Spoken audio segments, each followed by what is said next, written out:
Panorama Sardo, in collaborazione con Cofimer, il primo consorzio di garanzia collettiva fidi a sostegno del terziario, in Sardegna. Suentu, vini nuovi da terre antiche. Dal 1953, Gruppo Cellino. Non c'è limite ai sogni. PNA, l'associazione degli artigiani e delle imprese italiane. Grafiche Ghiani, l'esperienza di una vita, l'innovazione più avanzata. SE Trand, settore ecologia, dal 1979 al servizio dell'ambiente in Sardegna.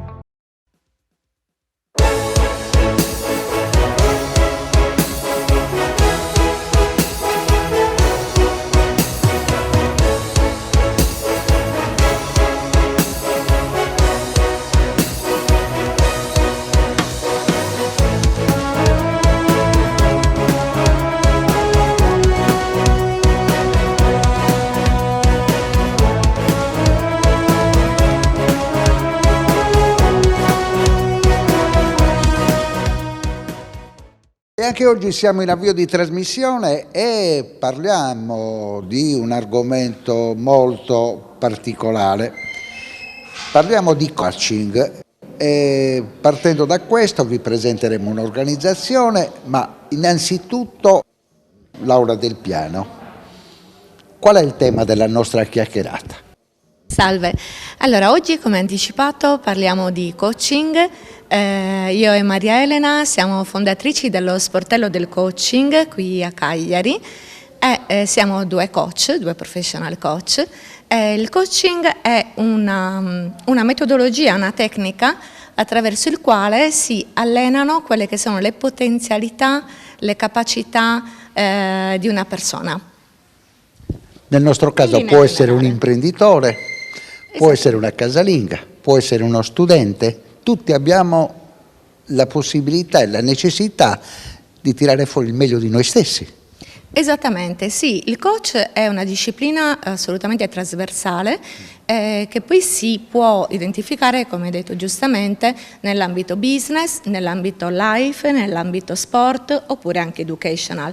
Questo, diciamo, la specializzazione, ecco, nella disciplina che andiamo a trattare è data dall'esperienza del coach e dunque da quello che sono la sua specificità appunto nel suo interlocutore. Quindi se ad esempio io esercito nell'ambito business dal 2014, per cui sicuramente io mi propongo come business coach, proprio perché conosco quelle che sono le dinamiche dell'imprenditore, dell'azienda, quelli che sono gli obiettivi, la focalizzazione, il bisogno proprio di costruire un piano d'azione basato proprio per raggiungere il futuro desiderato e quindi realizzare la sua vision aziendale.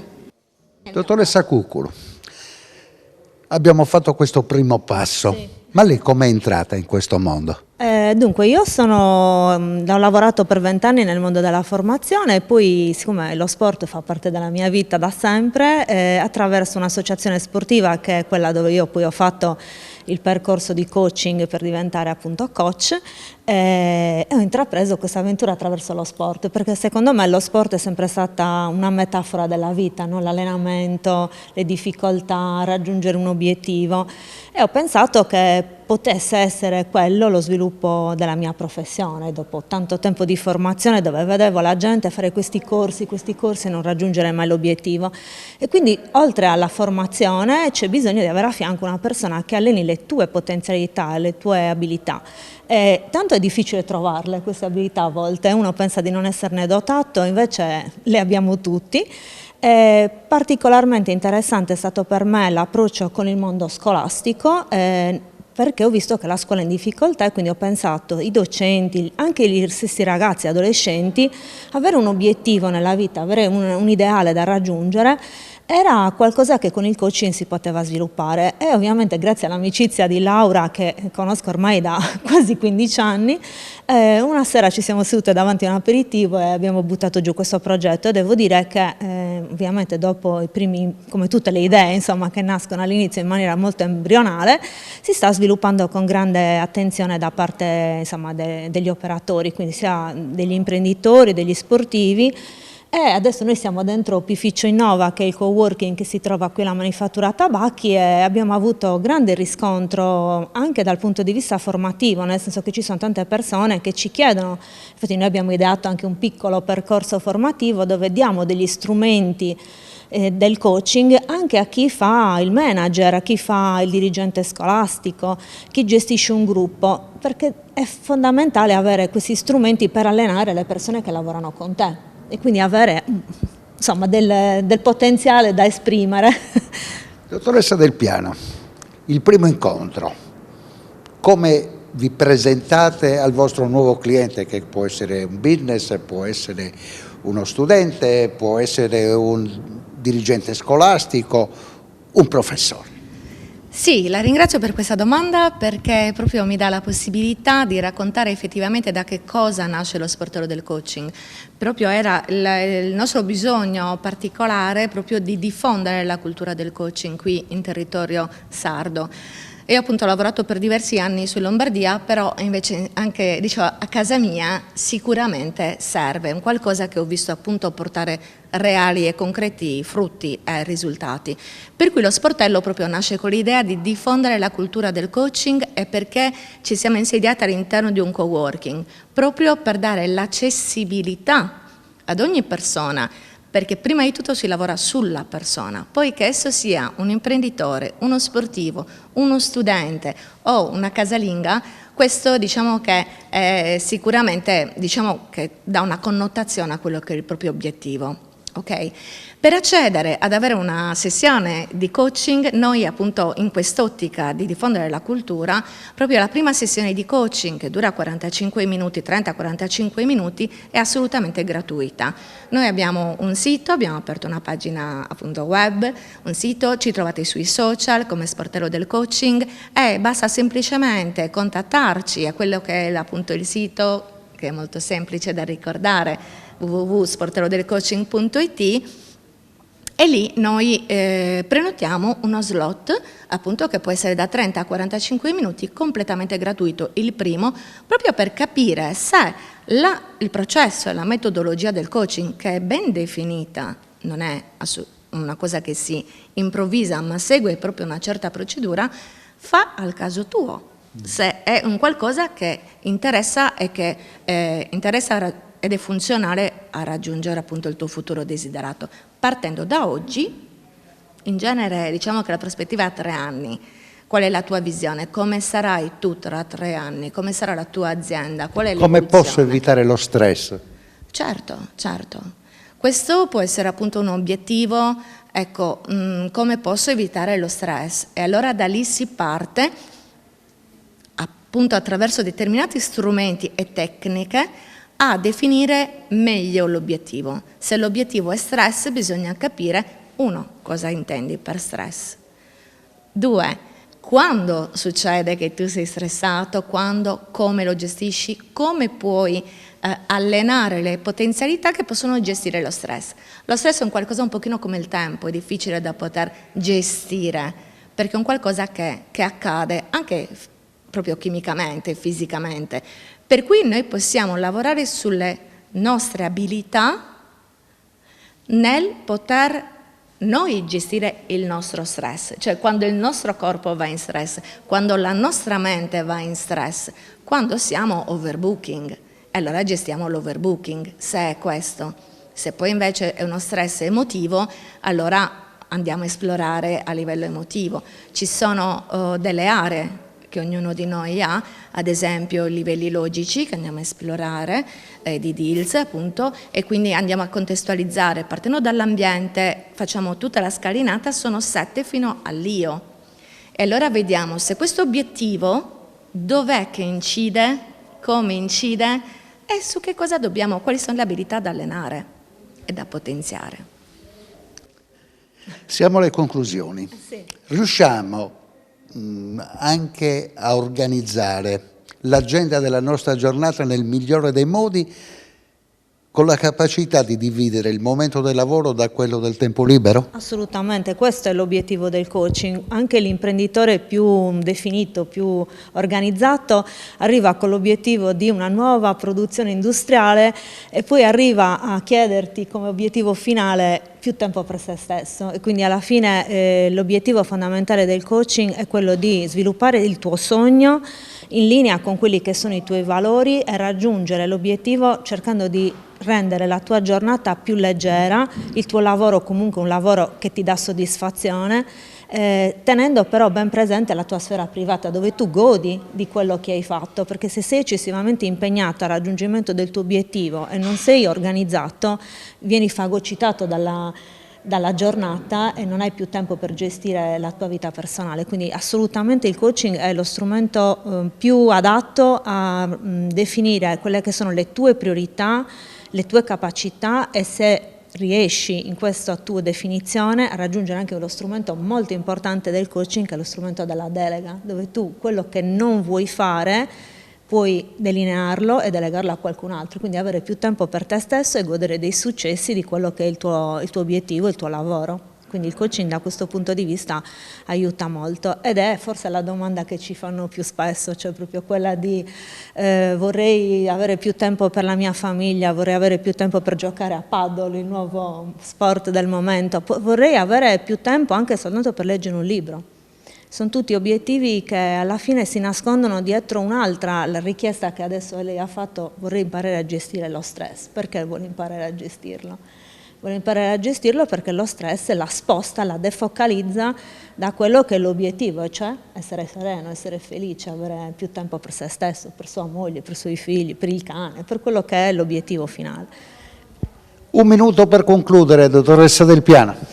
Sì, allora noi invitiamo sicuramente tutte le persone che hanno voglia di risolvere, di trovarsi, di raggiungere appunto il loro futuro desiderato, ad avvicinarsi a questa tecnologia che è il coaching, a questa tecnica che è il coaching, e per cui con Maria Elena vi aspettiamo allo sportello del coaching senza timori, semplicemente con un pizzico di curiosità, ma sicuramente anche una buona dose di sfida, perché non è semplice mettersi in discussione, però i risultati che si ottengono sono sicuramente importanti.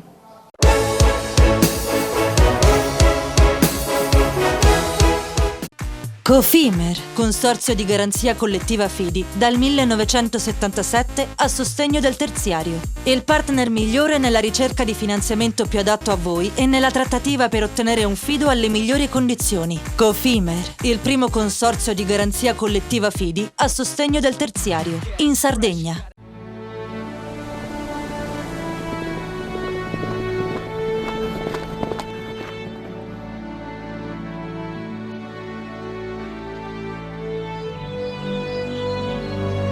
Nel cuore della Sardegna esiste un luogo dove natura e bellezza si incontrano. È qui che nascono i vini della cantina Suentu.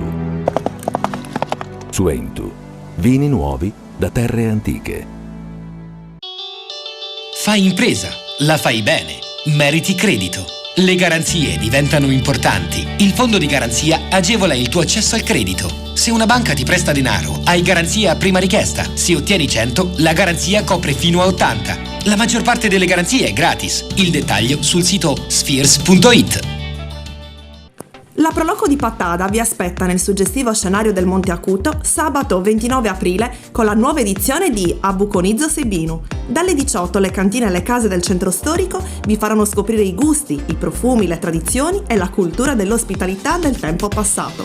Enogastronomia, musica, balli ed esposizioni vi accompagneranno in un viaggio suggestivo nella tradizione sarda. A Pattada il 29 aprile Abuconizzo Sebinu. Tutto inizia da un amore. Le farine, i mangimi, la pasta, le fette biscottate, la distribuzione e l'ospitalità. Dal 1953, Gruppo Cellino. Non c'è limite ai sogni. Difficile rapporto con le banche? Conta su CNA.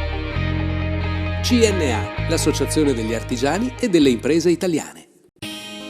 Siamo la più grande industria tipografica della Sardegna. Dall'81 stampiamo tutte le tirature, su tutti i supporti e con le tecnologie più avanzate del settore, garantendoti elevatissima qualità e la più totale dedizione e cura. Grafiche Ghiani, l'esperienza di una vita, l'innovazione più avanzata. Setrand, settore ecologia. Mettiamo a disposizione la nostra struttura organizzativa fornendo un valido supporto per la gestione dei rifiuti speciali pericolosi e non pericolosi. La Setrand, azienda leader nel settore ambientale in Sardegna, si rivolge alle pubbliche amministrazioni e alle imprese dell'isola. Dal 1979 al servizio dell'ambiente in Sardegna.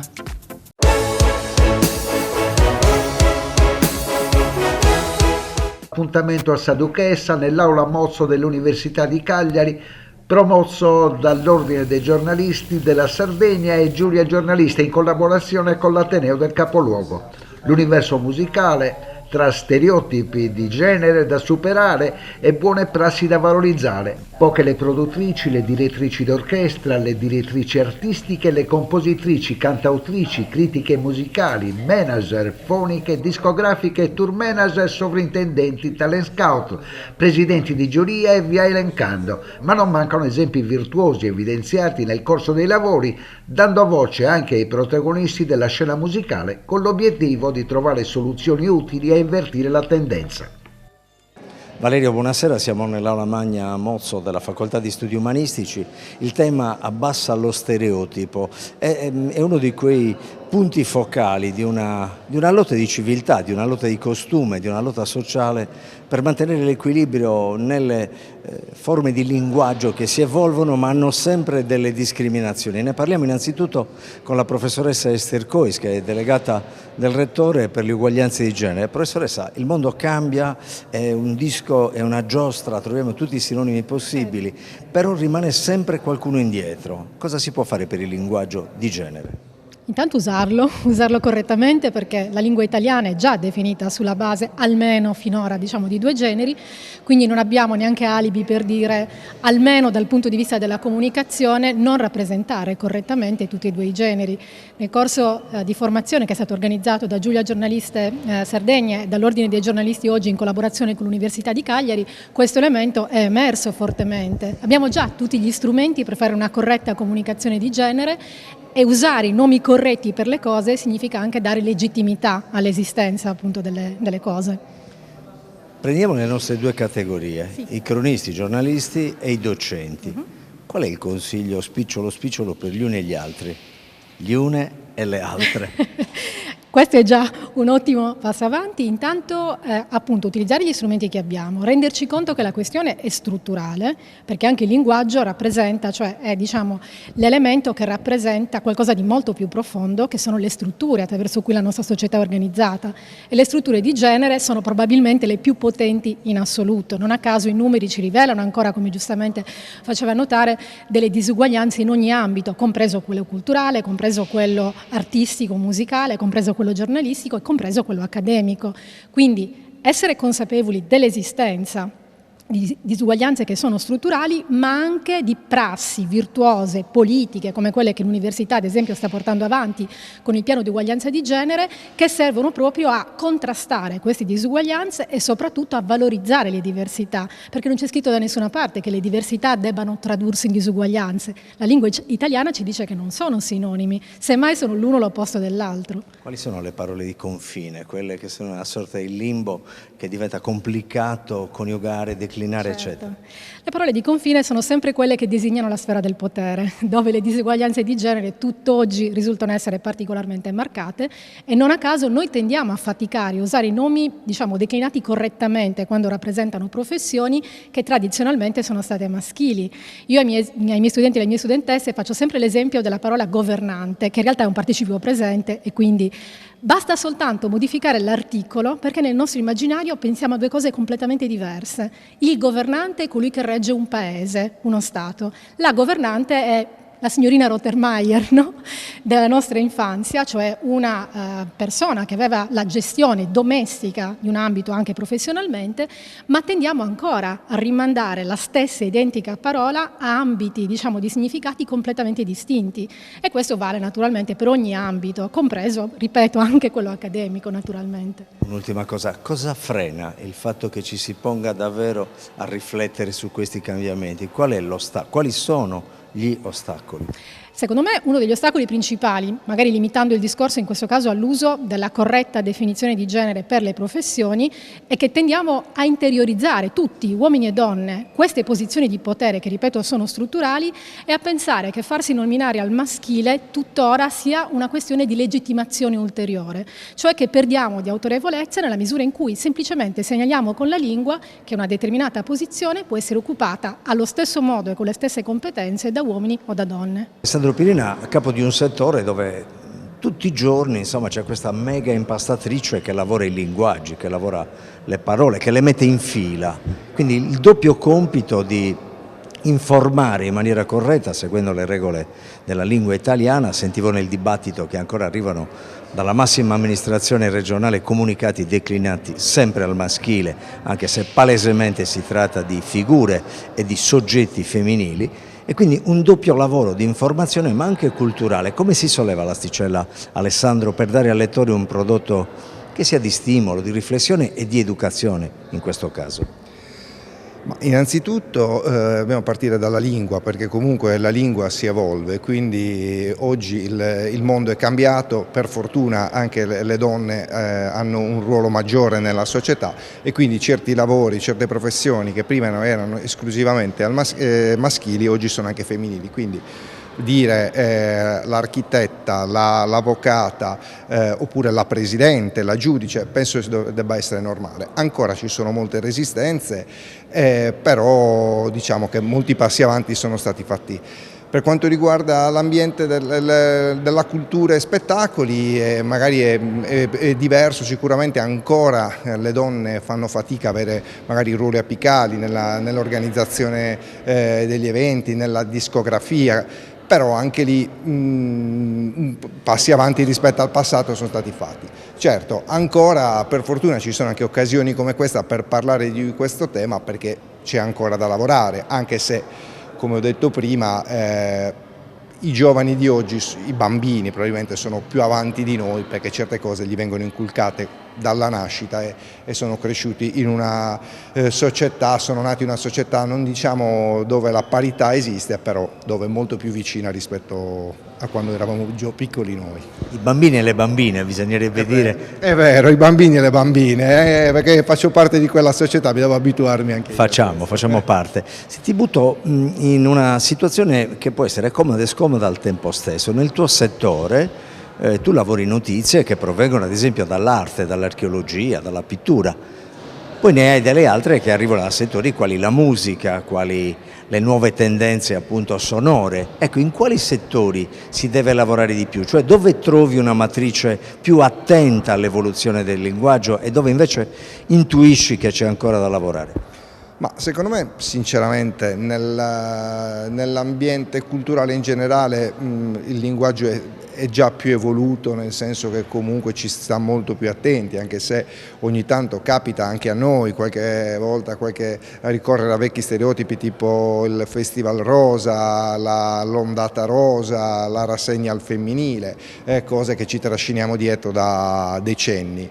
Secondo me in questi settori la parità, diciamo, se non è raggiunta, però è più vicina. E io ho lavorato anche in altri settori dove, come dicevamo all'inizio, come la politica, dove ancora si fa fatica sia nell'affermarsi in politica, perché c'è stato bisogno, abbiamo visto, delle quote rosa oppure anche della doppia preferenza, che però non sempre ha dato i risultati sperati, ma ci troviamo di fronte anche a istituzioni, donne che ricoprono incarichi istituzionali che continuano a dire che preferiscono essere chiamate al maschile, però loro sono libere di essere chiamate così, di volersi far chiamare così, ma da parte nostra dobbiamo usare la lingua italiana e quindi bisogna chiamarle come assessore, ministra, consigliera, eccetera.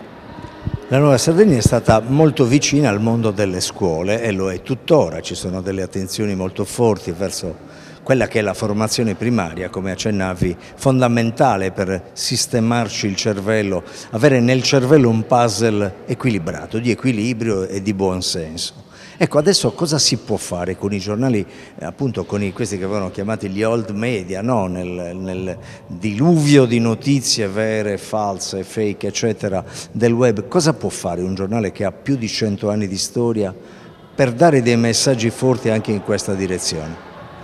Beh, sicuramente il lavoro che è stato fatto con le scuole è molto importante, perché comunque portare il giornale nelle scuole oggi, in un momento in cui i bambini non solo non leggono, ma non sanno quasi cosa sia il giornale cartaceo, perché sono cresciuti con internet, con questo diluvio di notizie che arriva nel cellulare. Il giornale deve continuare a fare sicuramente quello che ha sempre fatto, informare verificando le notizie, però deve anche allo stesso tempo adeguarsi ai tempi che corrono e quindi lavorare anche su altri piani che sono sul digitale, perché comunque oggi il mondo è lì, però preservando sempre quella che è la sua ricchezza, che è il giornale cartaceo, perché comunque lo dimostrano anche esempi importanti negli Stati Uniti, in Giappone. Vediamo che si può resistere a questa crisi. Un giovane cronista e una giovane cronista, anche nel nostro mestiere si inizia. Qual è il tuo messaggio? Qual è l'SMS per stare ai tempi digitali? Qual è l'SMS a una ragazzina magari fresca di università, fresca di master in giornalismo, e a un ragazzino? Insistere, resistere e studiare, perché comunque questo è un mestiere dove oggi è veramente sempre più difficile entrare, soprattutto parliamo di giornali cartacei, però allo stesso tempo io, per quanto mi riguarda, è anche il mestiere più bello del mondo. Però una cosa deve caratterizzare sempre la vita di un giornalista, sia che sia le prime armi, sia la curiosità. Quella non deve mai mancare, perché se sei curioso quella fiamma non si spegne mai. Però, ripeto, è un mestiere difficile in questo momento, perché sappiamo come sta andando in questo periodo. La fotografia ancora oggi è impietosa per quanto riguarda la possibilità per le donne di avere dei ruoli apicali. Abbiamo invece conquistato negli anni sicuramente una parità, se non una superiorità in termini numerici. Abbiamo molte professioni che erano declinate prevalentemente al maschile, penso anche alla nostra, a quella del giornalismo, dove negli ultimi 20 anni abbiamo avuto per fortuna una grandissima affermazione di donne professioniste che si sono avvicinate a questa carriera e che per fortuna sono riuscite ad entrare e a far parte di questo mondo. Il problema qual è? È che ci fermiamo molto spesso, troppo spesso, a dei ruoli marginali. Non riusciamo a sfondare quel famoso tetto di cristallo che ha portato molte donne ad avere delle affermazioni, non ultima la Presidente del Consiglio che abbiamo attualmente, quindi Giorgia Meloni, ma possiamo parlare di tantissime altre donne che hanno avuto questa possibilità, ma che purtroppo per farlo hanno dovuto battagliare moltissimo. Quindi la fatica è tanta e ancora oggi, come dicevi tu, da lavorare c'è ancora molto. Ecco, l'assist Ghiotto, insomma, la Presidente o il Presidente del Consiglio, come lei preferisce essere chiamata, la signora Meloni, ma ad esempio anche dall'altra parte Elly Schlein della segreteria del PD.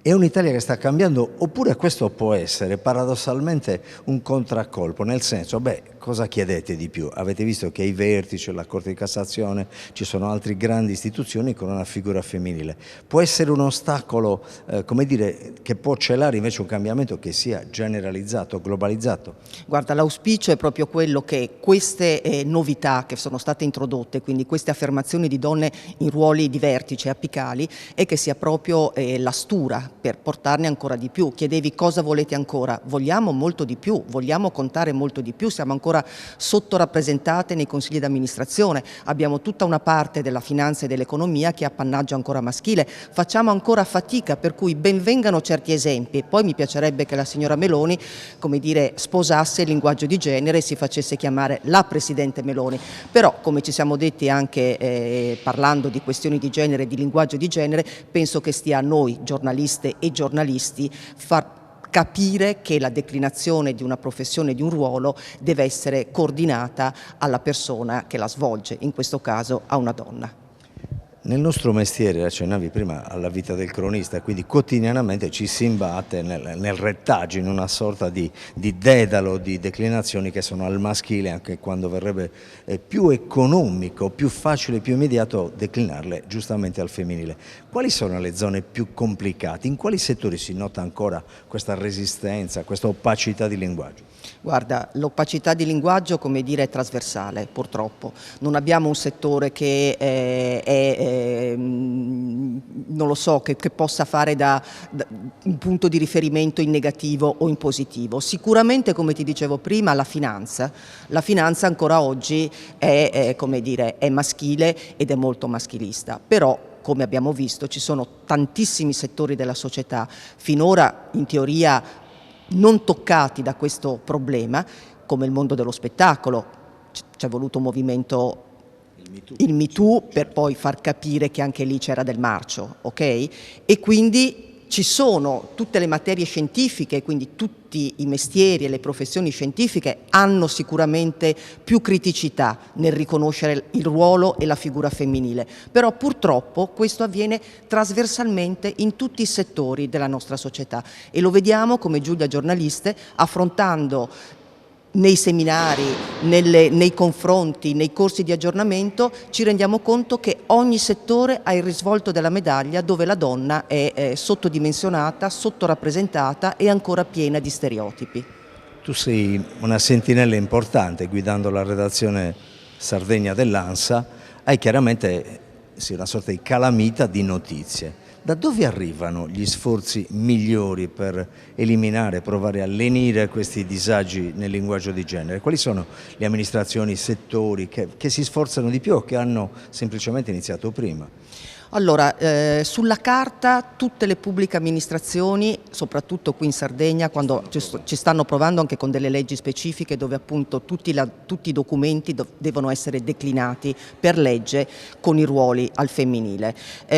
Sono molto sulla carta però questi provvedimenti, dopodiché siamo sempre al retaggio culturale, siamo sempre poi alla famosa mediazione del giornalista che deve essere accorto quando si trova di fronte a documenti, dichiarazioni, affermazioni che non contengono la declinazione al femminile, di trasformarle al femminile, proprio perché quello che il nostro obiettivo è di arrivare al pubblico e quindi di arrivare alle persone, di arrivare al cittadino e alla cittadina che hanno bisogno attraverso noi di cambiare il loro modo di pensare e quindi servono delle abitudini nuove e le abitudini nuove vengono date dalla lettura di testi che contengono le regole che noi riteniamo essere corrette per avere un linguaggio non discriminatorio.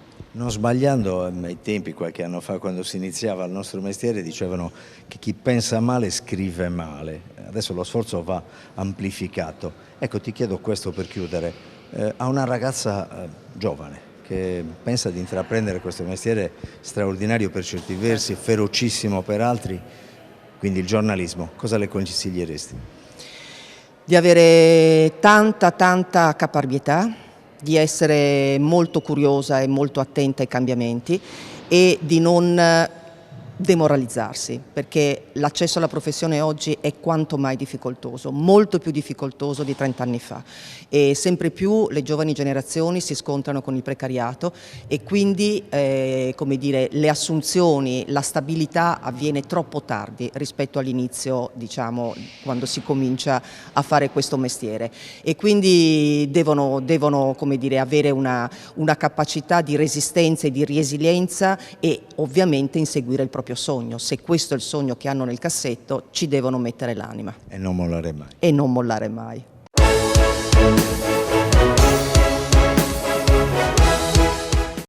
Cofimer, consorzio di garanzia collettiva Fidi, dal 1977 a sostegno del terziario. Il partner migliore nella ricerca di finanziamento più adatto a voi e nella trattativa per ottenere un fido alle migliori condizioni. Cofimer, il primo consorzio di garanzia collettiva Fidi a sostegno del terziario, in Sardegna. Meno scartoffie e più efficienza? Conta su CNA. CNA, l'associazione degli artigiani e delle imprese italiane.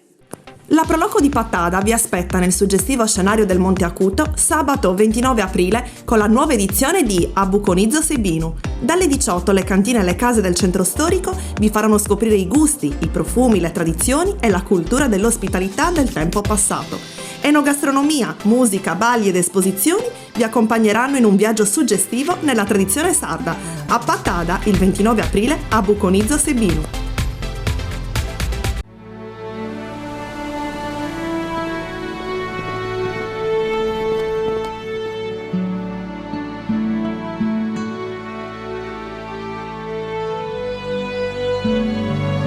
Nel cuore della Sardegna esiste un luogo dove natura e bellezza si incontrano.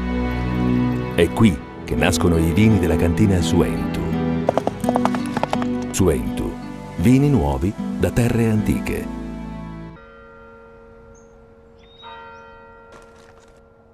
E tu?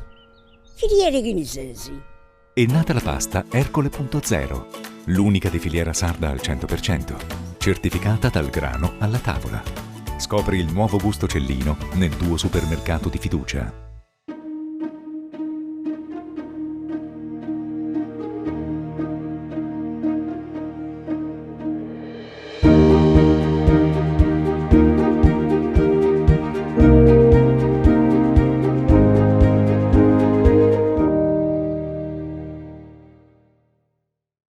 Fai impresa, la fai bene, meriti credito. Le buone idee viaggiano con le garanzie. Il fondo di garanzia è dalla parte delle imprese sarde che vogliono superare la stretta creditizia. I dettagli sul sito sfirso.it. Setrand, settore ecologia. Mettiamo a disposizione la nostra struttura organizzativa fornendo un valido supporto per la gestione dei rifiuti pericolosi e non pericolosi, in linea con la nostra certificazione EMAS. La Setrand, leader in Sardegna nel settore ambientale, si rivolge alle amministrazioni pubbliche e alle aziende dell'isola. Dal 1979 al servizio dell'ambiente in Sardegna.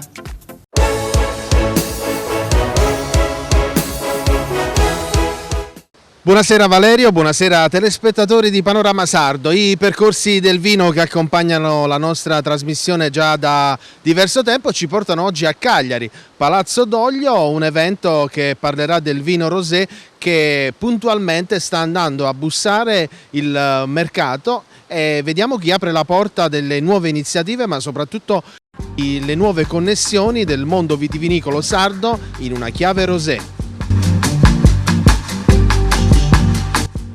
I Love Rosé, un evento che dopo il successo del Vinitaly a Verona delle cantine sarde vede protagonista 10 aziende con il capofila di Sochic Jean-Paul Treguet che riunisce queste eccellenze sarde in una chiave di vini rosati che verranno presentati e degustati in un grande evento qui nella piazza di Palazzo Doglio il 21 giugno, una giornata che rappresenta l'inizio dell'estate. Una valorizzazione di territorio ma soprattutto una valorizzazione di prodotti autoctonici della nostra isola dove il rosé prende sempre di più fette di mercato nella vendita e nelle degustazioni. La Sardegna può diventare un grande territorio del vino rosato o rosé, come volete. L'idea è che oggi la Sardegna è molto rispettata, conosciuta per i suoi vini rossi, vini bianchi. L'intenzione è di dire siamo diversi produttori a fare dei vini rosati di eccellenza e dunque vogliamo insieme sviluppare il mercato, ma anche sviluppare l'immagine della Sardegna come una terra di eccellenza per i vini rosati. E dunque questo evento, che sarà il giorno dell'estate, okay, il 21 giugno, qui in serata sarà al Palazzo Doglio, che fa parte, come sapete, del gruppo Forte Village, e il Palazzo Doglio ci hanno accolti con entusiasmo, dicendo sì, è una grandissima idea, dunque Il 21 giugno I Love Rosé sarà qui su tutta la piazza al Palazzo d'Olio e l'idea è di avere qui i migliori produttori di vini rosato in Sardegna, che saranno tutti insieme a presentare solamente i loro rosati. Niente rosso, niente bianco, sarà una sera rosa per tutti. Jean-Paul, lei come imprenditore da alcuni anni ha un packaging e un'immagine internazionale con la sua azienda So Chic, ma dall'anima fortemente sarda. Sì, beh, guarda, noi non siamo più francesi con Isabelle, siamo franco-sardi, ok? Siamo in paradiso e abbiamo scoperto questa terra, abbiamo scoperto la qualità straordinaria dei vitigni sardi, in particolare del Canonau. Il nostro rosé è un 100% Canonau di Capoferrato che facciamo sulla zona di Castiadas, ma l'idea con So Chic è di fare una marca internazionale, perché parliamo a una clientela che viene qui in Sardegna, milioni di turisti di tutto il mondo, i francesi certo, ma gli inglesi, americani, tedeschi, eccetera, che conoscono benissimo il vino rosato. E dunque il fatto di mettere tutte le marche di vino rosato insieme a promuovere la Sardegna è qualcosa che ci piace molto e grazie all'aiuto straordinario del Palazzo d'Olio abbiamo avuto una risposta immediata di tutti i grandi produttori di vini rosati qui, che hanno detto sì, anche noi veniamo, partecipiamo. Dunque è una cosa collettiva, non è per vendere So Chic, sì, certamente, ma è per vendere l'immagine del rosato e fare, io dico sempre, fare della Sardegna la Provence dell'Italia. Perché voglio dire questo? Perché la Provence è il centro mondiale del rosé, ma si dimostrerà grazie a questo lavoro che nessuno può dire i vini di Provence sono migliori dei vini sardi, e questa è l'idea.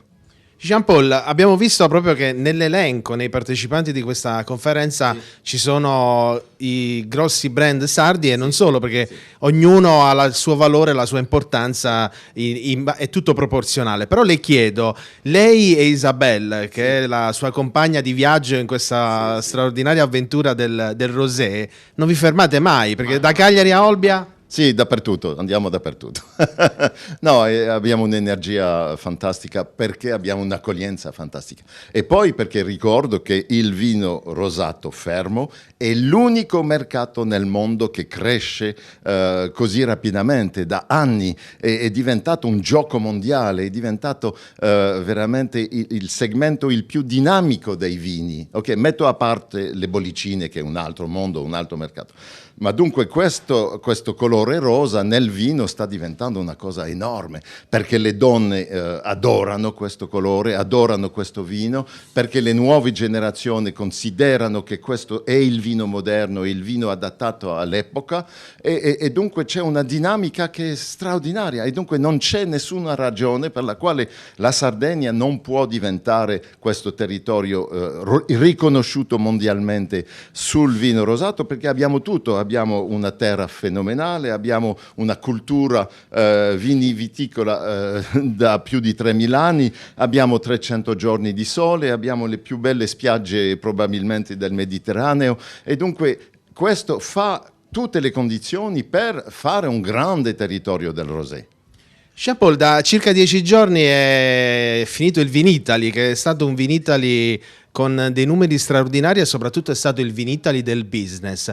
La Sardegna ha avuto un grande successo sia da un punto di vista numerico ma soprattutto qualità, e sono stati intercettati anche dei paesi, lei è un viaggiatore del mondo, lo possiamo dire, sono stati intercettati anche dei paesi che fondamentalmente non conoscevano la Sardegna.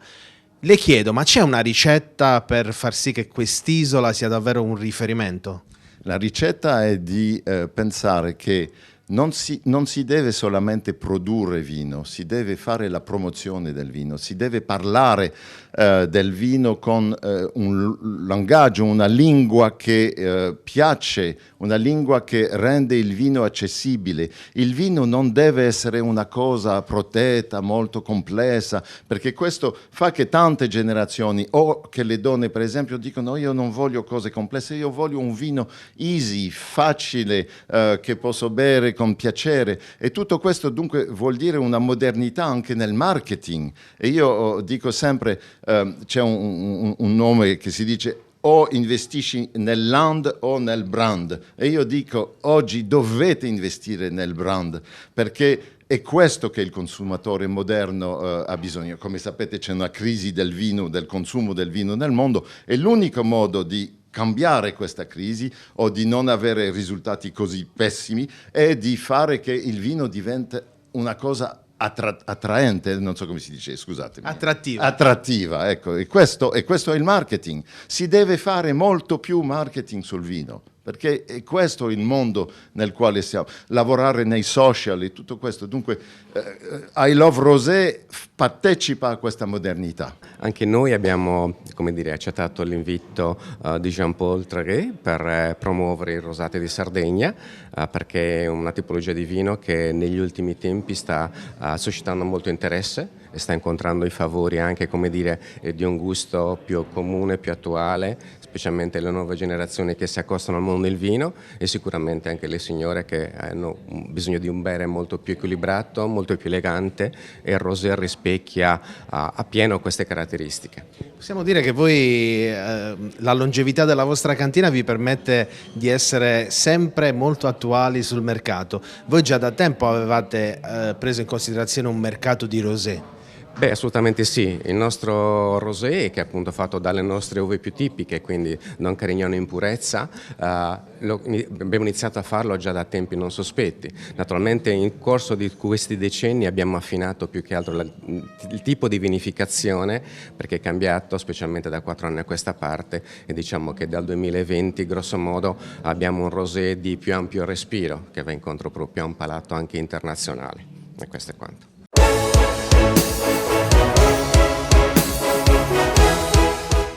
Cofimer, consorzio di garanzia collettiva Fidi, dal 1977 a sostegno del terziario. Il partner migliore nella ricerca di finanziamento più adatto a voi e nella trattativa per ottenere un fido alle migliori condizioni. Cofimer, il primo consorzio di garanzia collettiva Fidi a sostegno del terziario, in Sardegna.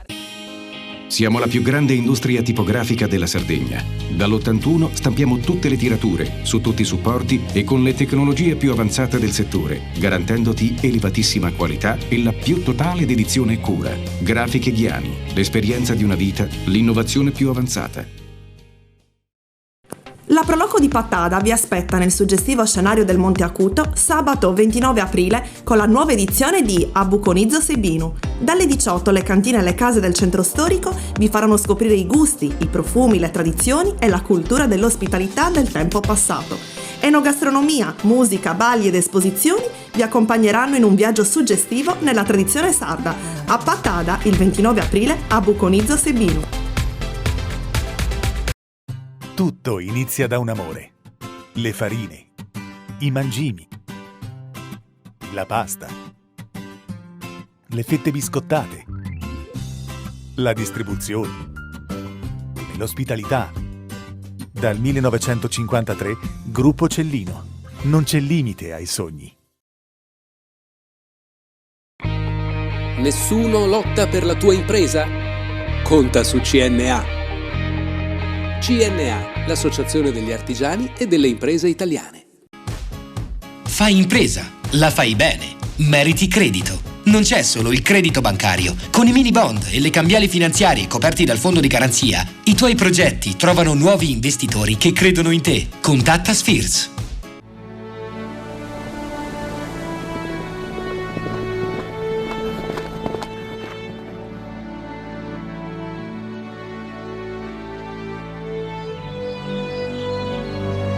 Nel cuore della Sardegna esiste un luogo dove natura e bellezza si incontrano. È qui che nascono i vini della cantina Suentu. Suentu, vini nuovi da terre antiche. Setrand, settore ecologia. Grazie agli impianti innovativi ed al costante sviluppo tecnico recuperiamo oltre il 70% dei rifiuti da noi gestiti. La Setrand, azienda leader nel settore ambientale, si rivolge alle pubbliche amministrazioni e alle imprese dell'isola. Dal 1979 al servizio dell'ambiente in Sardegna.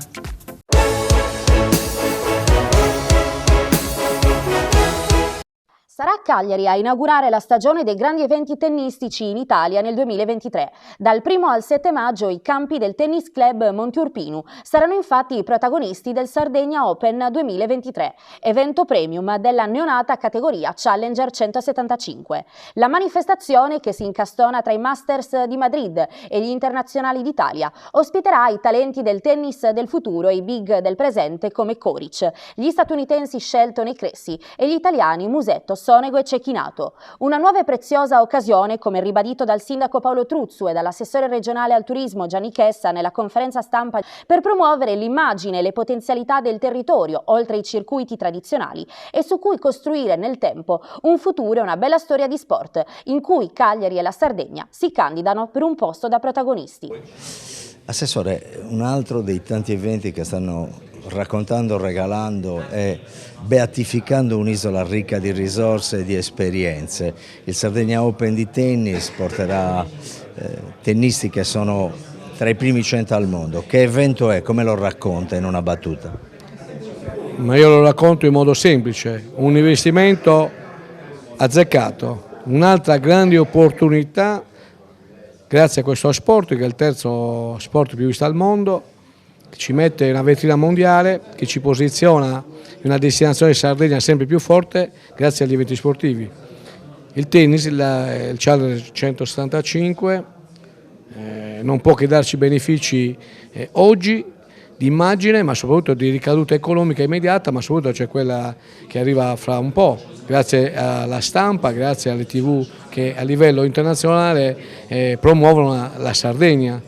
È chiaro che è un investimento, è chiaro che quello che stiamo facendo si sta rivelando azzeccato. Oggi tutti vogliono portarci via gli eventi sportivi, io li ho bloccati per 3 anni con un bando triennale. E poi c'è una caratteristica importante, la cosa che ci fa onore e che ci gratifica, che le associazioni, le federazioni che vengono qui in Sardegna non vogliono più andare via, quindi vedete che noi promuoviamo in città. Dobbiamo convincerci di questo, la Sardegna non è in competizione sono questi grandi atleti che ci pongono in una vetrina mondiale, ma ci hanno la possibilità di promuovere una Sardegna sempre più unica che mai, e poi sono loro stessi che ritornano da turisti.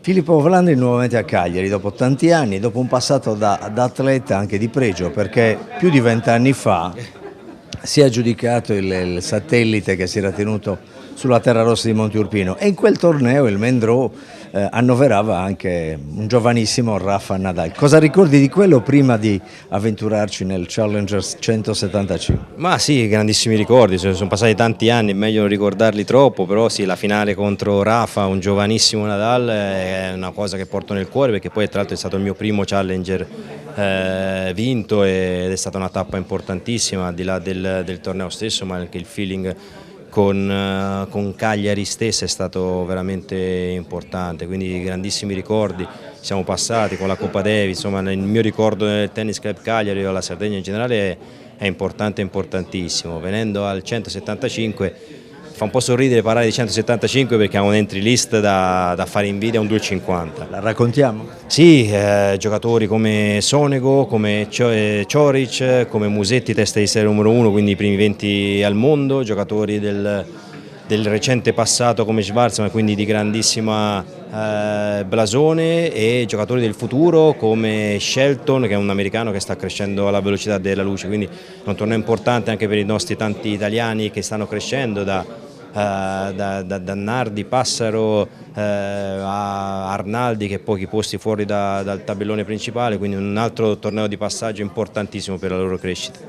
Abbiamo di recente parlato con Paolo Lorenzi e lui annotava come il passaggio tra Madrid e Roma possa essere utile anche per quanto riguarda ad esempio le condizioni della terra, l'altitudine, la stessa velocità delle palle. Qual è il tuo commento tecnico? Sì, è esattamente questo, perché Madrid è un torneo su terra ma molto particolare, si gioca in altitudine, gli stadi sono quasi indoor perché sono quasi coperti per una grande percentuale, superficie rapidissima e palle altrettanto rapide, proprio anche vista l'altezza a cui si gioca. Quindi si torna a livello del mare, quindi diventa tutto molto più simile rispetto a Roma, quindi è un passaggio importante per un giocatore che viene da Madrid proprio per trovare poi le giuste sensazioni e condizioni rispetto agli internazionali, quindi è un ottimo torneo per appunto passare da un torneo all'altro. Se ti rubiamo un minuto su Sinner e Berrettini, cosa dici, soprattutto su Yannick? Ma Yannick cresce settimana dopo settimana, migliora, vince partite, ma soprattutto quello che a me piace è la sua adattabilità.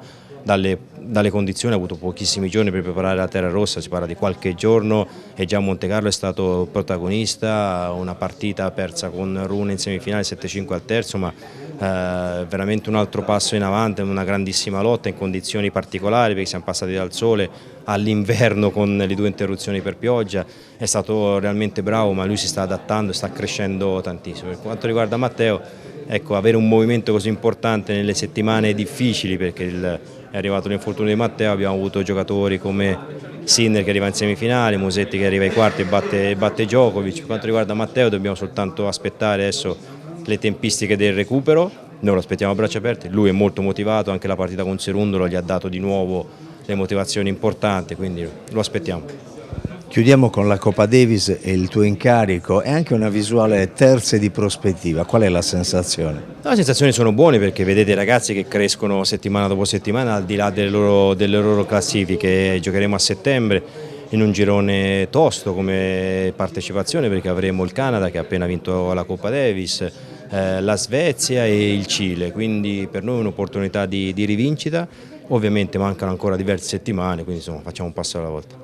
Abbiamo aperto con Nadal, chiudiamo con Nadal che hai battuto 23-22 anni fa. Non lo ricordiamo. No, per la cronaca sì, è molto importante, eri un ragazzino. C'è una generazione di tennisti che sta pian piano, inevitabilmente e inesorabilmente salutando. Cosa ti aspetti? Mi aspetto un passaggio generazionale che ormai è già in atto, non è più alle porte. Giocatori come Alcaraz, Yannick, Rune, sono sicuramente i prossimi protagonisti dei prossimi 10 anni. Io ho avuto l'onore e la fortuna di poter partecipare in un'era in cui veniva dominata da Federer, da Nadal, da Djokovic e da Murray, quindi mi prendo di tutto quello che giocatori del genere hanno insegnato anche a giocatori come me e cerco poi di riportarla sui più giovani che stanno crescendo.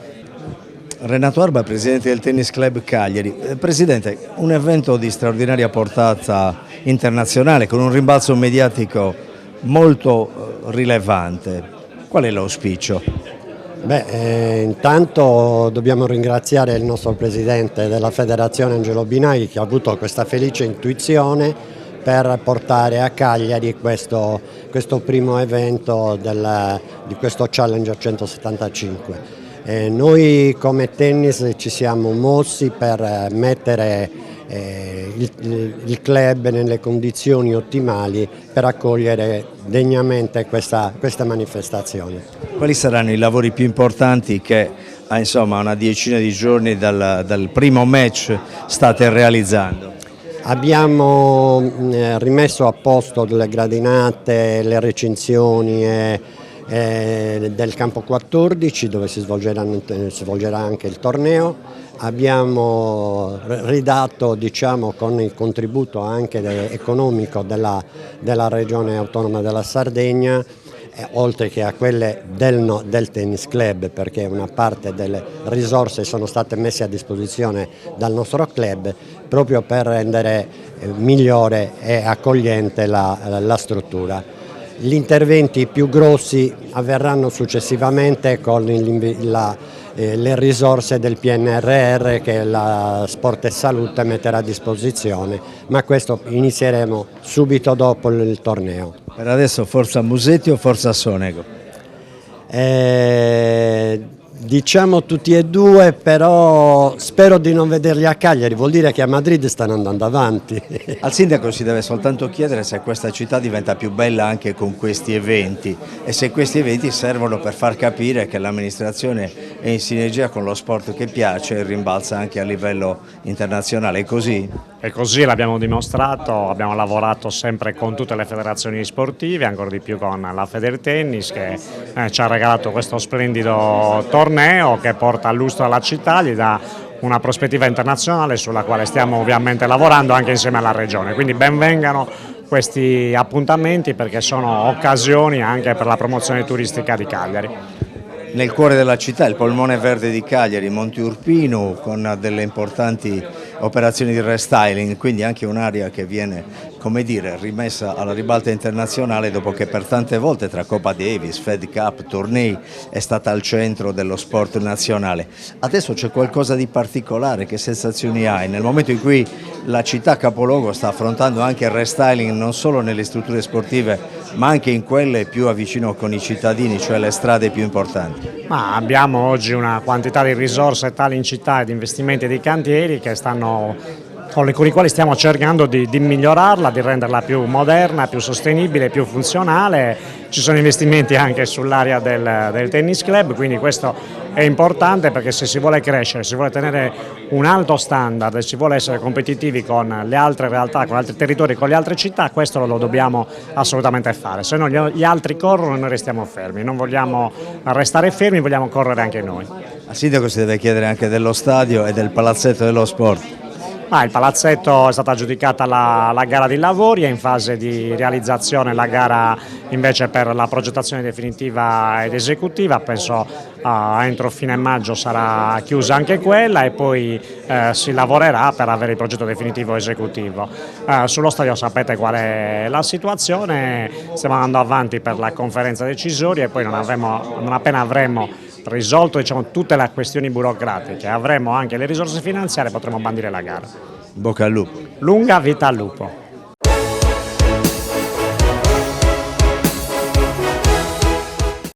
Cofimer, consorzio di garanzia collettiva Fidi, dal 1977 a sostegno del terziario. Il partner migliore nella ricerca di finanziamento più adatto a voi e nella trattativa per ottenere un fido alle migliori condizioni. Cofimer, il primo consorzio di garanzia collettiva Fidi a sostegno del terziario, in Sardegna.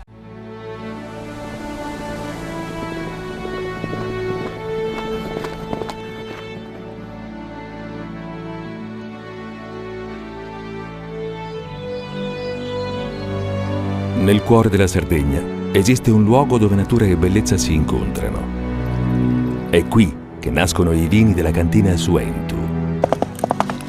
Suentu, vini nuovi da terre antiche. Fai impresa, la fai bene, meriti credito. Le garanzie diventano importanti. Il fondo di garanzia agevola il tuo accesso al credito. Se una banca ti presta denaro, hai garanzia a prima richiesta. Se ottieni 100, la garanzia copre fino a 80. La maggior parte delle garanzie è gratis. I dettagli sul sito sfirso.it.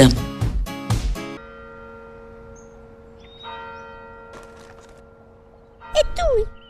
Filiere che ne sei? È nata la pasta Ercole.0, l'unica di filiera sarda al 100%, certificata dal grano alla tavola. Scopri il nuovo gusto Cellino nel tuo supermercato di fiducia.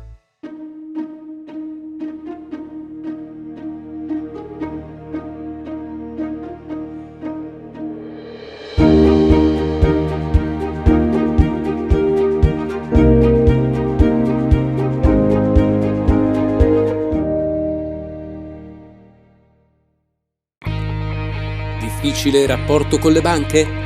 Conta su CNA. CNA, l'associazione degli artigiani e delle imprese italiane. Setrand, settore ecologia. Siamo in grado di attivare il servizio di pronto intervento ecologico in caso di emergenza e con potenziale contaminazione delle matrici ambientali.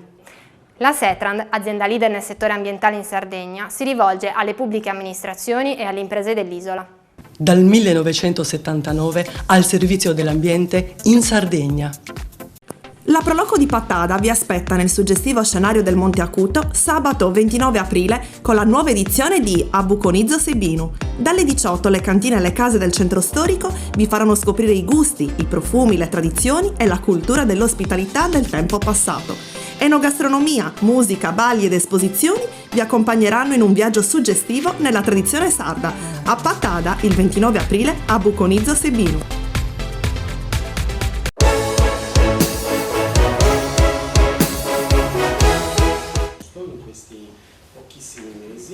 A Cagliari la terza tappa del Road Show nazionale organizzato da Confcommercio e Manager Italia. Dopo Ancona e Bari prima di Milano. Il capoluogo ha ospitato CFMT, il centro di formazione management, nella sala congressi di Fondazione Sardegna. Il convegno organizzato per approfondire il tema del futuro imprenditoriale con la presentazione del libro scritto dal giornalista futurologo italo-tedesco Thomas Bialas, dal titolo 30 trend per il 2030. Ha coordinato i lavori Luca De Biase, editor di innovazione a Il Sole 24 Ore, con gli interventi di Silvano Tagliagambe, professore di filosofia della scienza all'Università di Sassari. Nella nostra analisi ci occupiamo dei temi che fanno riferimento all'imprenditoria della Sardegna. Il quadro generale che è emerso è quello di un territorio orientato ai servizi, dove le poche attività manifatturiere sono legate alla presenza di risorse naturali e materie prime, come la produzione di energia eolica, solare e l'estrazione mineraria. Andando ad analizzare la composizione dei servizi all'interno dell'economia isolana con una prospettiva 2030 ed un confronto con il dato aggregato a livello nazionale, quella che emerge è una struttura tradizionale e tendenzialmente statica, legata alle specializzazioni storiche del territorio. Guardando alle principali specializzazioni della nostra regione, ovvero quelle con la maggior concentrazione di addetti rispetto al dato nazionale, il primo cluster è quello dell'energia elettrica, grazie ai prossimi ingenti investimenti in impianti di produzione da fonti rinnovabili. In seconda posizione il cluster dell'estrazione non metallica, come i carbonati di calcio e i graniti. In terza troviamo il cluster servizi ambientali, con imprese e consorzi attivi nella raccolta, trattamento e fornitura di acqua e di rifiuti pericolosi.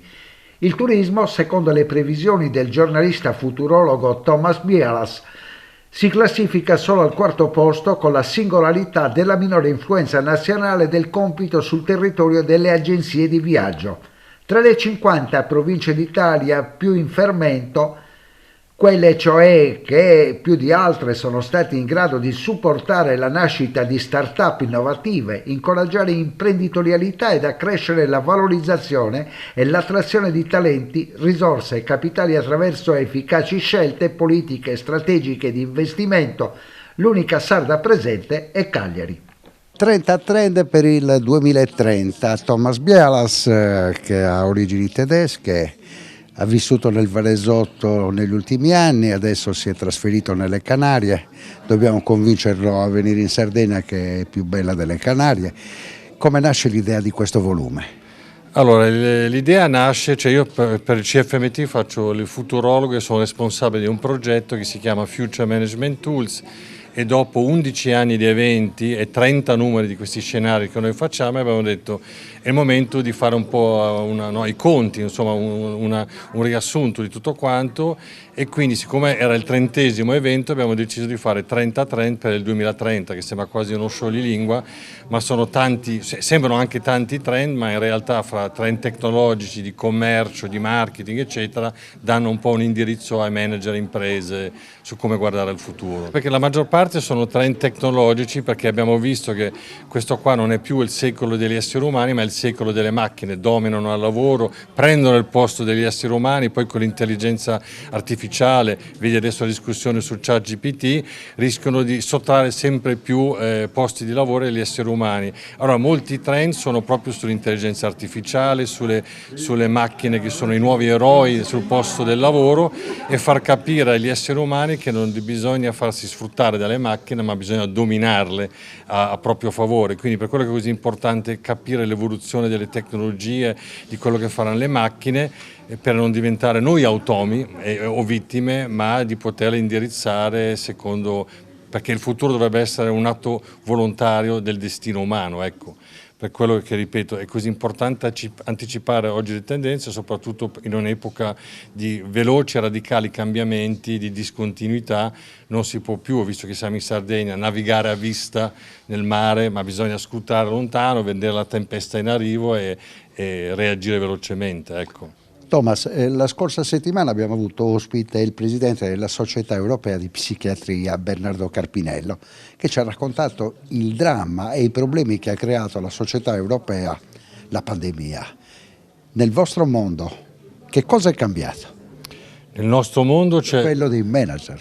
Nel nostro insomma la pandemia ovviamente ha riguardato tutti, anche i manager, anche le imprese hanno sofferto per le restrizioni, insomma molte imprese, soprattutto piccole e medie imprese, sono fallite, però devo dire che le imprese che anticipano il futuro erano già pronte. Faccio un esempio simbolico: il torneo di tennis di Wimbledon aveva un'assicurazione sulla pandemia e quindi non ha perso. Quando poi è scoppiata la pandemia è stato l'unico torneo di tennis a livello mondiale che non ci ha rimesso i soldi, perché aveva fatto questa assicurazione anche molto costosa, prevedendo un'ipotetica pandemia, che era una cosa abbastanza difficile da prevedere, ma per dire io sono pronto a qualsiasi tipo di futuro. Quindi in realtà la questione anche della pandemia si poteva già intuire nel 2002-2003 con la SARS, con le prime avvisaglie. Cioè oggi purtroppo bisogna essere pronti anche a eventi estremi, quelli che chiamano i cigni neri, no? E questa è la cosa importante per le imprese. Nel tuo progetto, che ha un limite al 2030, abbiamo visto già l'intelligenza artificiale che sta dominando quella che potrebbe essere la cognizione del futuro, ma abbiamo visto anche che ci sono delle novità.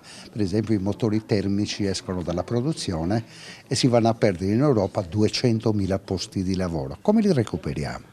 Non lo so se li recuperiamo, poi io sono molto scettico rispetto a queste decisioni, perché non è che le auto elettriche siano prive, anzi possono causare un grosso danno sociale e ambientale, perché bisognerebbe scavare almeno mezzo Congo o forse molte più altre terre per recuperare le materie rare come cobalto eccetera, quindi non è detto che sia una buona soluzione ed è molto controversa. Cioè, ci sono molti esperti che si occupano di scenari futuri che dicono sì, certo la macchina elettrica o come anche le classi energetiche per le case apparentemente inquinano meno, ma poi se uno va a vedere tutto il ciclo di produzione, da quando si fanno le batterie, da quando vengono smaltite, insomma se ne può discutere, quindi effettivamente sì, si perderanno tanti posti di lavoro, però io parlavo con qualche azienda come la Loccioni nelle Marche che faceva tutti i sistemi di controllo per automotive, che adesso cambierà tutto, investirà tutti i soldi per i nuovi sistemi, per le nuove macchine elettriche, quindi come sempre uno, soprattutto su questi trend, chiamiamoli così, calati dall'alto politicamente o dall'Europa, bisogna conoscere quelli che sono i nuovi regolamenti e dire ok, se fra 10 anni così devo tempestivamente, velocemente reagire e cambiare completamente il modo di produrre, di fare. Poi non mi permetto di dare un giudizio. Ecco, l'uomo normale, molti vivono alla giornata. Il futurologo, il giornalista futurologo, quando si alza al mattino deve iniziare già a guardare, ma avanti, ma molto avanti. Sì, il mio mestiere è sostanzialmente cogliere i segnali deboli, che sono quelli più importanti, che sono piccole avvisaglie di cambiamento. Faccio un esempio: nel 2001-2002, quando Steve Jobs aveva fatto uscire per la Apple l'iPod, iTunes con la musica, avevo intuito che questo avrebbe cambiato tutte le cose, che anche il cinema, che aziende come Blockbuster sarebbero secondo me fallite, perché tutto il cinema sarebbe andato in streaming, on demand, perché iPod, iTunes era il primo segnale che con la digitalizzazione tutto sarebbe cambiato. Quindi il mio lavoro è sostanzialmente dalla mattina alla sera osservare piccoli fenomeni, anche insignificanti, selezionare quelli che secondo me hanno una portata di cambiamento nel futuro e poi attorno a quello costruire degli scenari.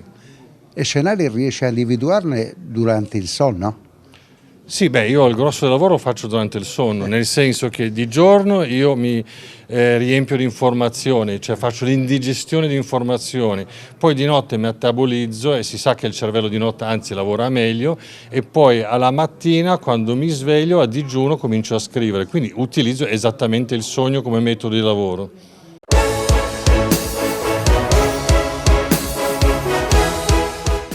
Cofimer, consorzio di garanzia collettiva Fidi, dal 1977 a sostegno del terziario. Il partner migliore nella ricerca di finanziamento più adatto a voi e nella trattativa per ottenere un fido alle migliori condizioni. Cofimer, il primo consorzio di garanzia collettiva Fidi a sostegno del terziario, in Sardegna.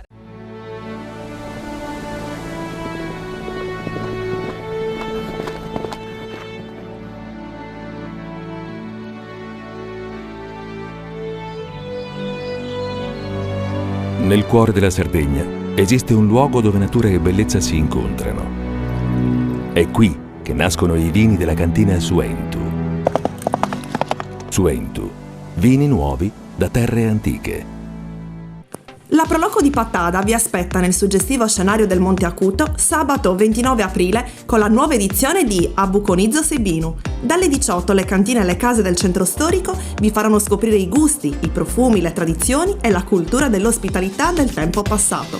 Enogastronomia, musica, balli ed esposizioni vi accompagneranno in un viaggio suggestivo nella tradizione sarda. A Pattada il 29 aprile Abuconizzo Sebinu. Fai impresa, la fai bene, meriti credito.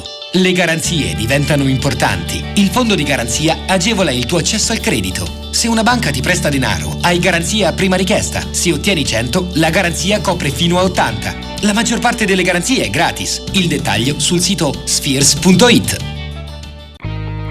Meno scartoffie e più efficienza? Conta su CNA. CNA, l'associazione degli artigiani e delle imprese italiane. Tutto inizia da un amore. Le farine, i mangimi, la pasta, le fette biscottate, la distribuzione e l'ospitalità. Dal 1953, Gruppo Cellino.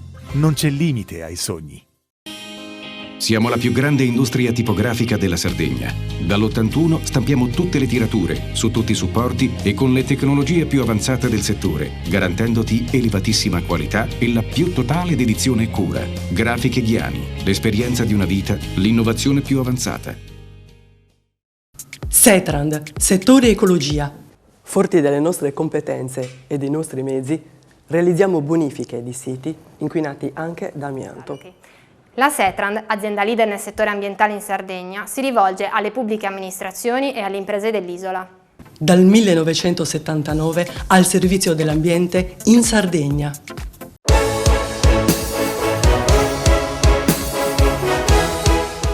Abbiamo lasciato l'autore Thomas Bialas e adesso ne approfittiamo per riprendere questo discorso del 2030 che avevamo già affrontato con Silvana Tagliagambe a Manifattura Tabacchi. Abbiamo sentito parlare di un futuro che è in grande evoluzione, però l'autore sa molto poco della Sardegna e quindi ti chiamo in causa per questo. In questo 2030 che Sardegna avremo?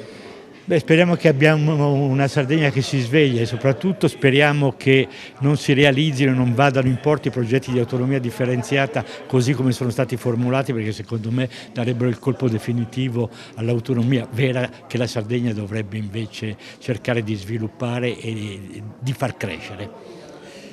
Ma ho letto e ascoltato nel corso di questo incontro che la Sardegna è impegnatissima per quel che riguarda il fattore energia, quindi dovrebbe essere quel laboratorio nazionale che si auspica a livello di governo, però in Sardegna le comunità sono contrarie.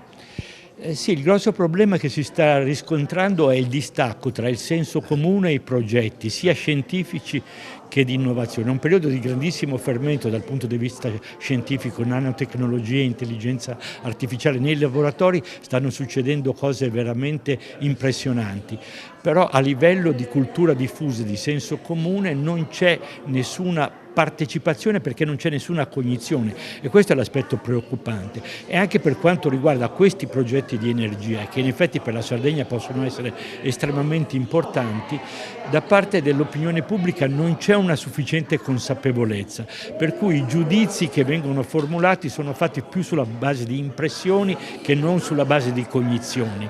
E secondo me bisogna fare un grande sforzo per informare adeguatamente sulle prospettive che questi nuovi progetti possono avere per quanto riguarda lo sviluppo della Sardegna. Ecco, ma la paura è che la Sardegna venga sfruttata da entità di livello internazionale, dalle holding. Sì, questo in effetti, proprio per questo dicevo che senza la partecipazione consapevole e attiva dell'opinione pubblica questo pericolo ovviamente cresce. Se non c'è resistenza, se non c'è attrito da parte delle comunità, chiaramente le multinazionali con i loro interessi economici potranno avere via libera. È per questo estremamente importante stimolare la partecipazione delle persone, ma come dicevo prima, per farlo bisogna informarle. Viviamo in un'epoca paradossale, tutti parlano di società dell'incertezza ed in effetti siamo in una situazione di incertezza per quanto riguarda il futuro, e poi però ci si sparano di continuo previsioni come se fossero dimostrate, per cui tutti ci dicono nel 2020 succederà questo, nel 2030 succederà quest'altro, sulla base di non si sa bene quali presupposti e premesse. Ecco, questo diciamo in qualche modo spiega il disinteresse dell'opinione pubblica, è come se ci si trovasse di fronte a un futuro già scritto. Non è così, il futuro è tutto da scrivere e le comunità hanno un ruolo importante nel scriverlo in un senso piuttosto che nell'altro. Mi ha sorpreso il futurologo che nell'intervista che precede questa nostra chiacchierata si dice molto scettico rispetto ai motori elettrici e all'abbandono dei motori termici, perché dice che non avremo la possibilità di avere la materia prima per fare continuativamente a livello industriale tanti motori elettrici. E soprattutto c'è un problema anche lì di smaltimento delle batterie, ci sono problemi molto grossi che secondo me non sono stati affrontati anche in questo caso con sufficiente consapevolezza. È un problema che secondo me ci si deve porre e credo che una posizione più equilibrata, meno sbilanciata su tutte le prospettive alternative sarebbe da questo punto di vista auspicabile. Non si può rinnovare tutto completamente e rovesciare il guanto anche dal punto di vista energetico. Conclusioni di Silvano Tagliagambe, sono curiosissimo, sull'avvento dell'intelligenza artificiale. Ma c'è un problema, di sicuro fermare, come è stato proposto, cercare di fermare per 6 mesi o di più lo sviluppo dell'intelligenza artificiale non solo non è fattibile, ma nasconde interessi ben precisi, quelli di coloro che sono indietro e in qualche modo cercano di recuperare terreno. L'intelligenza artificiale offre delle grandi prospettive se non viene vista come sostitutiva dell'intelligenza naturale dell'uomo, ma integrativa e collaborativa. Faccio un esempio molto semplice. È di qualche giorno fa la notizia che l'intelligenza artificiale è in grado di prevedere con buona sicurezza l'insorgere dei tumori polmonari in pazienti per i quali i medici non avrebbero elementi per poter fare questo tipo di previsione. Un altro fronte molto importante è quello dello sviluppo dei farmaci, un terzo è quello del cuore artificiale, del gemello digitale del cuore sviluppato da Alfio Quarteroni con un'equipe del Politecnico di Milano, Alfio Quarteroni ben noto in Sardegna. Ecco, queste sono tutte prospettive estremamente importanti, che però non sono sostitutive dell'intelligenza umana, per cui non ci deve essere una gara, una competizione.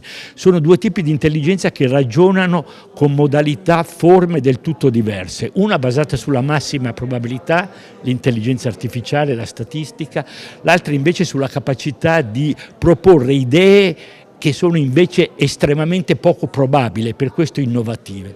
Ecco, se queste due forme di intelligenza si alleassero, anziché mettersi in una posizione competitiva, per l'umanità si aprirebbero prospettive interessanti. In questo convegno che proietta il mondo verso l'obiettivo 2030 e dove la Sardegna recita un ruolo di secondo piano, almeno per quel che riguarda la grande progettualità, come possiamo invece invertire l'ordine dei fattori, migliorare questo protagonismo dell'isola?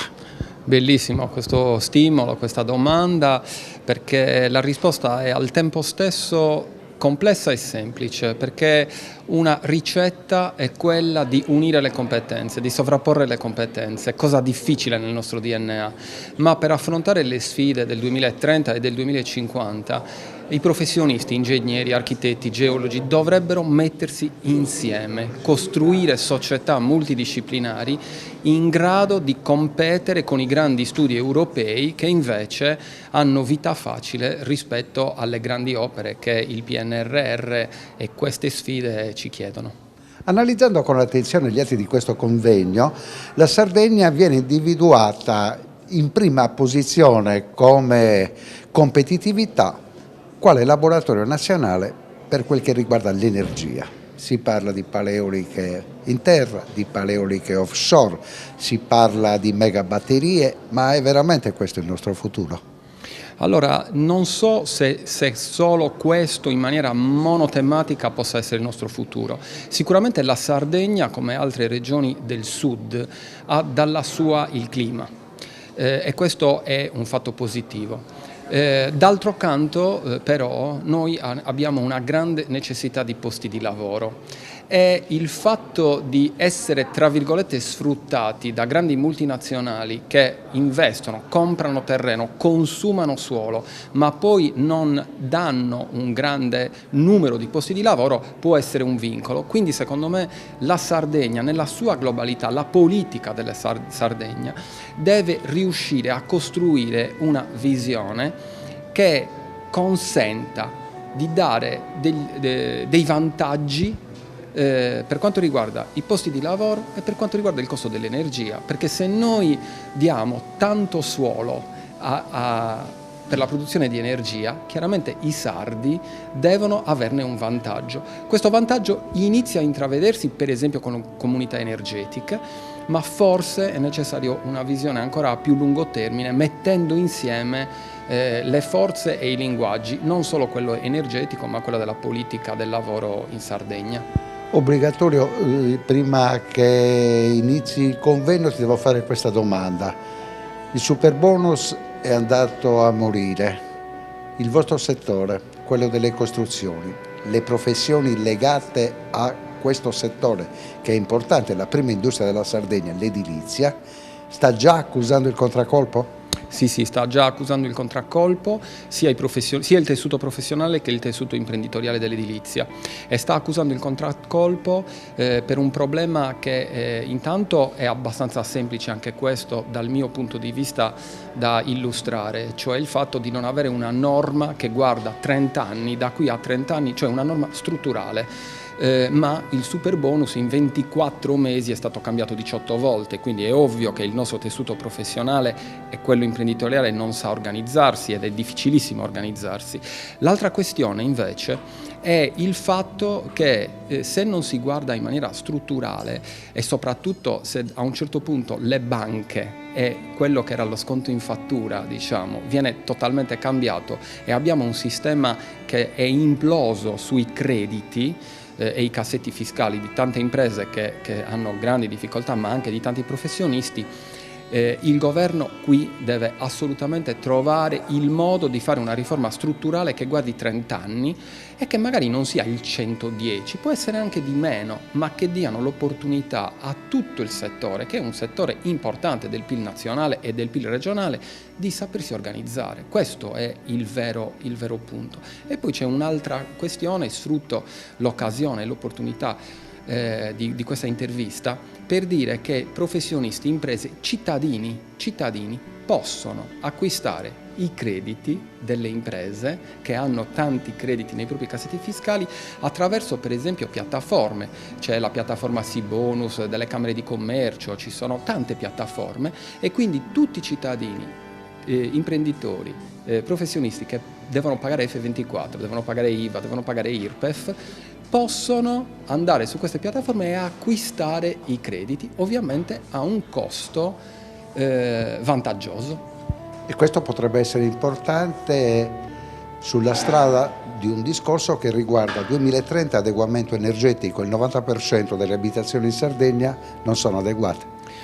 Non saranno adeguate nel 2030 se non c'è una riforma strutturale che aiuti i proprietari di case o anche chi è in affitto, magari rivedendo la norma, ma ci deve essere un aiuto, altrimenti i cittadini non riusciranno ad adeguare le proprie proprietà entro il 2030.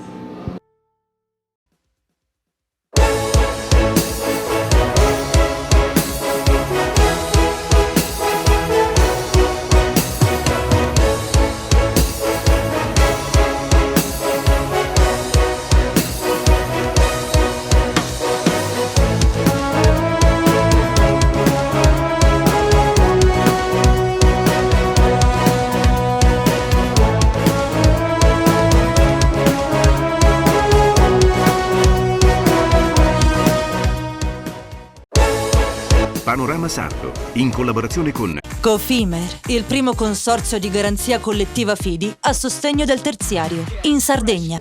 Suentu, vini nuovi da terre antiche. Dal 1953, Gruppo Cellino. Non c'è limite ai sogni. CNA, l'associazione degli artigiani e delle imprese italiane. Grafiche Ghiani, l'esperienza di una vita, l'innovazione più avanzata. SE Trand, settore ecologia, dal 1979 al servizio dell'ambiente in Sardegna. Pattada vi aspetta nel suggestivo scenario del Monte Acuto sabato 29 aprile con la nuova edizione di Abuconizzo Sebinu. Dalle 18 le cantine e le case del centro storico vi faranno scoprire i gusti, i profumi, le tradizioni e la cultura dell'ospitalità del tempo passato. Enogastronomia, musica, balli ed esposizioni vi accompagneranno in un viaggio suggestivo nella tradizione sarda.